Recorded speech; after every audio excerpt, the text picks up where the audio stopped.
European MPs have voted massively in favour of the world's first sweeping rules on artificial intelligence systems. The aim then to curb potential harms while nurturing innovation at the same time. Well, although the EU's plan does date back to 2021, the draft rules took on greater urgency when ChatGPT exploded onto the scene last year.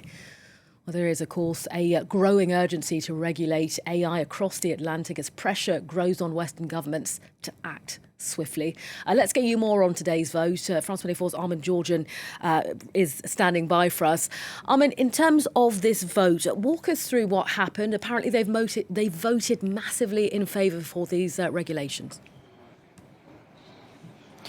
Yeah, so this is the European Parliament giving its position on the Artificial Intelligence Act. So the Parliament has agreed to move forward with this text, but of course it still has to be negotiated in what's called the trilogue with the European Commission and with EU member states. So this is by no means the end of the process.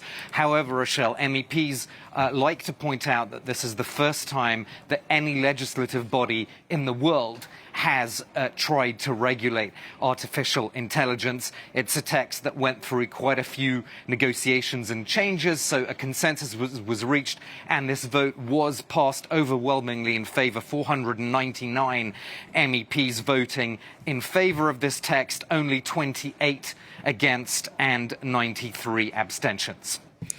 All right, so that's a big majority, as you say, voting and saying, look, we'd like to see some rules put in place with this. It's a fine balance, though, isn't it, Armen? Because essentially the aim is to kind of curb the riskier parts of AI, but ultimately make sure that innovation's respected.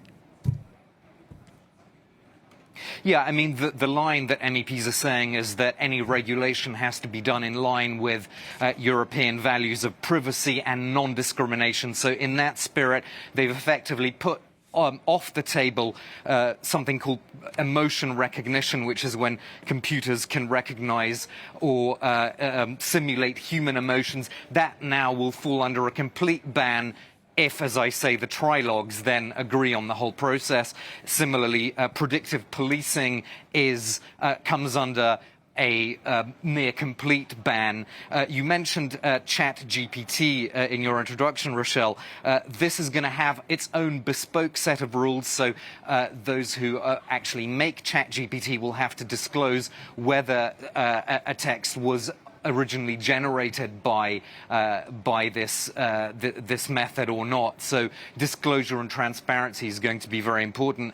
And on the question of facial recognition, that's still actually a bit of a sore point, because we saw today in the Parliament the centre-right group, the European People's Party, tabled amendments because they want to have sort of some form of facial recognition as a useful tool for policing. Other MEPs didn't want that. They think that's too much of an intrusion into people's privacy.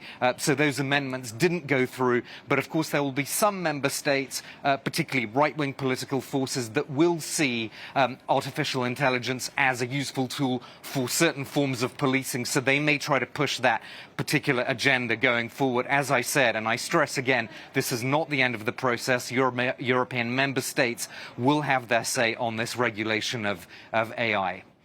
As you say, Armen, a long road ahead in this, but a first vote in any case. Armen, keeping us up to date there. Thanks so much.